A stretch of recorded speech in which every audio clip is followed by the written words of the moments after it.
Good morning friends, তোমরা সবাই কেমন আছো? আশা করি ভালো আছো আর সুস্থ আছো। আমিও ভালো আছি। আজকে আবারও একটি নতুন ব্লগে তোমাদের সবাইকে স্বাগত জানিয়ে ব্লগটা শুরু করলাম। এখন বাজে সকাল 6:30 আর সকাল সকাল দৃশ্যটা তোমাদেরকে দেখিয়ে দিলাম। কত ভালো লাগছিল, সবুজে সবুজ। তারপরে চলে এলাম ব্লগে। তো প্রথমে গ্যাসটা একটু মুছে নিচ্ছি, যেহেতু পরিষ্কার করাই ছিল, কিন্তু রাত্রেবেলা অনেক পোকামাকড় হাঁটাচলা করেছে বা করতে পারে, তার জন্য গ্যাসটা মুছে তারপরে রান্নার কাজে আসবো। আর তার আগে কিছু বাসন আছে, বাসনগুলোকে ধুয়ে নেব।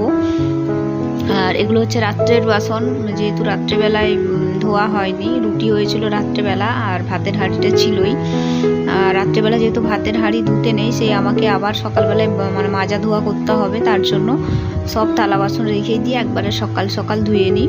আর দেখবে সকালবেলায় কাজ করলে কিন্তু মানে অনেকটা মনটা ফ্রেশ হয়, বডিটা অনেকটা হালকা মনে হয়, অলসতা দূর হয়। অনেকেই মানে শুয়ে বসে কাটালে যেরকম একটা ম্যাজে ভাব আসে, সেটা কিন্তু থাকে না। তাই এনার্জি সহকারে সকাল সকাল ব্লগটা শুরু করলাম। তো এই যে তোমাদের সাথে কথা বলে বলে বাসনগুলো ধুয়ে নিচ্ছি। আর এই বারান্দাটা প্রচণ্ড মানে নোংরা করে রেখেছে। খাওয়ার ওই বাটির মধ্যে দেখতে পাচ্ছ ওখানে রাখা থাকে, ওগুলো এই সকালবেলায় ঘাটে গিয়ে পুকুরে দিয়ে আসা হয়। এগুলো মাছ আছে, সেগুলো খেয়ে নেয়, মানে এখানে সেখানে ফেলা হয় না। কিন্তু রাত্রেবেলায় যেহেতু বারান্দার মধ্যে থাকে ফাঁকা, তো বলতে পারো অনেক সময় নেউল বা ভাম বেড়াল এগুলো আসে, প্রায়ই আসে আর কি। সেগুলো বিভিন্ন রকমভাবে খাবার খেতে আসে এবং নোংরা করে। তো তার জন্য এই জায়গাটা এখন সকাল সকাল একটু জল দিয়ে ধুয়ে নেব। আর তারপরে হচ্ছে রান্না বান্নার কাজ করব। আর আমার হাজব্যান্ড এখনও ঘুম থেকে ওঠেনি, তো ওঠার আগেই আমি এই কাজগুলো কমপ্লিট করে নেব। আর সকালেই যত তাড়াতাড়ি কাজগুলো করা যায়, মানে নিজের জন্য সময় পাওয়া যায়, প্লাস হচ্ছে যে গাছগুলো গুছানো হয়ে যায়। পরে করব ভেবে যদি রেখে দেওয়া হয়, আর পরে কিন্তু করাই হয় না, ওইভাবে পড়েই থাকে। তো তার জন্য ভাবলাম যে সকাল সকাল এখন টাইম আছে, যেহেতু এখনও মানে ঘুম থেকে ওঠেনি, তো আমি এই সুযোগে এই জায়গাটা ক্লিন করে নিচ্ছি। আর ঝাঁটা দিয়ে জল দিয়ে পরিষ্কার করে নিচ্ছি। তো পরিষ্কার করতে করতে আবার একটা জিনিস চোখে পড়লো। কালকে তোমাদেরকে ব্লগে দেখিয়েছিলাম যে ওই গাছগুলোতে খুব সুন্দর কুড়ি এসেছে। তো আজকে না ফুল ফুটেছে। হঠাৎ করে যে জল দিতে গিয়ে চোখে পড়লো, এত সুন্দর ফুল হয়েছে। তো তোমাদেরকে না দেখিয়ে তো পারা যাবে না, ফুলটা তোমরা দেখো। তো দুরকম ফুল আছে, হলুদ কালারের আর হচ্ছে রেড কালারের। তো এই যে দেখো ফুলটা কি সুন্দর না, পুরো একসাথে মানে গুচ্ছকারে ফুলে মানে ফুটেছে। আর ফুলটাও দেখতে খুব সুন্দর। এই যে দেখো, তো খুব ভালো লাগলো, তোমাদের সামনে দেখালাম। আর প্রথমে ভেবেছিলাম কীরকম ফুল হবে না কি হবে, গাছের পাতাগুলো দেখে তো মনে হচ্ছিল যেন সেই জাম গাছের পাতার মতো। তো খুব সুন্দর ফুলটা হয়েছে, ভালো লাগলো। আর এই পাশে এটা লাল হবে ফুলটা, কিন্তু এখনও কুড়ি আসেনি। সেটা যদি আসে তোমাদের সামনে অবশ্যই শেয়ার করব। তারপরে এই যে চা করতে চলে এলাম। আমার হাজব্যান্ড উঠে ব্রাশ ট্রাশ করলো। তো ওই পাশে দেখো ভাতের হাঁড়ির জল গরম হতে দিয়েছি, আর এদিকে চাটা করে নিচ্ছি। তো এই যে গুটি মরিচের প্যাকেট, সেখানে একটু দিয়ে দিলাম, গুটি মরিচ দিলাম, আর হালকা একটু আদা দিয়ে দিচ্ছি। আদা গুটি মরিচ দিয়ে লিকার চা হবে। তো ওই সকাল সকাল চা বিস্কিট খেয়ে নেব, তারপরে রান্নাবান্নার কাজে আসবো। আর যেহেতু আমার হাজব্যান্ড স্কুলে যাবে, তো 9:30 10টা নাগাদ খেয়ে যাবে। তো তাড়াতাড়ি ভাত খেয়ে নেয়, তার জন্য এখন আর সেরকম কিছু খেতে চায় না, বলে কিছু একটু খেয়ে নিলে আর তখন ভাতটা খাওয়া যাবে না, মানে পেটটা ভর্তি থাকবে। তো তার জন্য চা বিস্কিটই করে দিই, তো খেয়ে থাকে।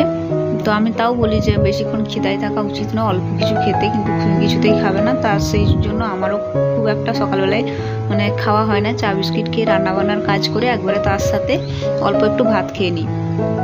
তো ব্রেকফাস্ট বলতে পারো ভাত দিয়েই হয়ে যায়। তো সেটা আমরা 10টা নাগাদ খাই। তারপরে আবার স্নান টান করে আমি তখন অল্প একটু ভাত খাই। তো দুবার আমার ভাত খাওয়া হয়ে যায়। এই যে চা হয়ে গেল, এবার চায়ের সাথে বিস্কিট নিয়ে নেবো। আর ও একটু মিষ্টি খেতে পছন্দ করে, তো তার জন্য দু রকমের বিস্কুট আছে, নোনতা বিস্কুট আর একটা টোস্ট নয় অ্যাকচুয়ালি, এটাকে কি বলে বলো না, এই বিস্কুটের ভিতরে পুর আছে হালকা মিষ্টি মিষ্টি, বুঝলে তো। আর আমার সকালবেলায় মিষ্টি খেলে গা গোলায়, তো তার জন্য হচ্ছে তাকে দিয়ে দিলাম একটা ওই বিস্কুট, আর আমি নিয়ে নিলাম এই যে 4টা মতো নোনতা বিস্কুট। তো দুজন মিলে বসে এখন খেয়ে নেবো। আর বসে বসে কিন্তু তখন একটু ফোনও দেখে নিই। আর ওদিকে ভাতের যেহেতু জলটা গরম হয়ে যায়, তারপরে ভাতে মানে চালটা ছেড়ে দেবো। আর তারপরে ডালটাও বসিয়ে দিয়েছিলাম আমি, বুঝলে তো, সেই সময় ক্যামেরাটা অন করিনি। ডালটা হয়ে গেছে, কড়াইটা ধুয়ে এনে আবার বসিয়েছি। আর এবারে তরকারি একটা মানে 4-5টা সবজি মিলিয়ে একটা তরকারি করব। সে একটু ঘন্ট খেতে পছন্দ করে, ভাজা ঘন্ট এই টাইপের। আর খেতে কিন্তু স্বাদ না হলে খাবে না। আর দেখবে সব সবজি বেঁচে যেগুলো যায় অল্প অল্প, সেগুলো দিয়ে একটা মানে মিক্সড ভেজ যদি করো খুব সুন্দর লাগে খেতে। তো কুঁদরি আছে, ঢেঁড়স আছে, আর এদিকে বেগুন আছে, আর আলু। এই 4 রকম সবজি দিয়ে আমি তরকারিটা রান্না করছি। তো তোমরা একটু দেখো রেসিপিটা যে কিভাবে করলাম। আর এটা খেতে কিন্তু খুব টেস্ট হয়েছিল। আর তার কিন্তু মানে একটু ডাল না হলে চলে না, ভাত যেহেতু মাখিয়ে খেতে হয়। তো ডালটাও করেছি, ডালটাও খুব টেস্টি হয়েছে। আর ডালে কিন্তু আমি পেঁয়াজ, রসুন, আদা সব কিছুই দিই, মানে ভালো লাগে। তোমরা একবার করে দেখবে, খেতে কিন্তু খুব মানে টেস্ট লাগে। এদিকে সবজিগুলো খুব সুন্দর করে ভেজে নেবো। আর বেগুনটা একটু পরে দেবো, কারণ বেগুনটা যদি আগে দিয়ে দিই একদম গলে যাবে, বেগুনের কিছুই থাকবে না। তো সবজিগুলো কিন্তু খুব সুন্দর করে মানে আগে ভাজতে হবে। তো তার জন্য তেলটা গরম হতে দিয়ে সবজিগুলো দিয়ে দিলাম। একটু স্বাদ মতো লবণ দেবো, যাতে খুব সুন্দর করে মানে এটা ভাজা হয়ে যায়। আর ওইদিকে ভাতটা হচ্ছে। আর আজকে আর সেরকম রান্না করিনি, এই ঘন্ট প্লাস হচ্ছে একটু একটা করলা আর একটা পটল দেখলাম বেশি হয়ে গেছিলো, তো ওই দুটো সেদ্ধ করে নিয়েছিলাম। সেদ্ধ করে সেটাকে মিক্সিতে খুব সুন্দর করে মানে বেটে একসাথে মানে লঙ্কা, রসুন, পেঁয়াজ দিয়ে কাঁচা তেল, লবণ দিয়ে খুব সুন্দর মানে হয়েছিল। তো তোমরা খেয়ে দেখবে, এরকম সেদ্ধ জিনিস খুব সুন্দর লাগে। সবজি বিশেষ করে যেগুলো মানে বাড়তি হয়ে যাবে। তো এই যে সবজিটা খুব সুন্দর করে একদম ভেজে নিলাম বেগুনটা দিয়ে। পরে দেখো বেগুনটা পুরোপুরি গলে গেছে, মানে পরে দিলাম তাও।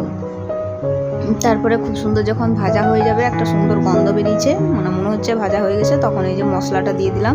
আর মশলায় একটু হালকা সর্ষে, একটু আদা, একটু পেঁয়াজ আর কাঁচা লঙ্কা, ব্যাস এই ছিল। কাঁচা লঙ্কা নয়, সরি, লাল লঙ্কা, মানে শুকনো লঙ্কা ছিল। তরকারিতে কাঁচা লঙ্কা দিলে কালারটা হয় না, আমি ওই জন্য শুকনো লঙ্কা ইউজ করলাম। আর এই তরকারিতে একটু শুকনো লঙ্কা দিয়ে করলে ভালো লাগে। খুব সুন্দর করে ভাজা ভাজা হয়ে গেছে, মশলায় গন্ধ বেরিয়েছে। তো এইভাবে রান্নাটা করে দেখো। তো আজকে ব্লগটা এত দূরেই রাখলাম। তো যদি ভালো লাগে অবশ্যই একটা লাইক করে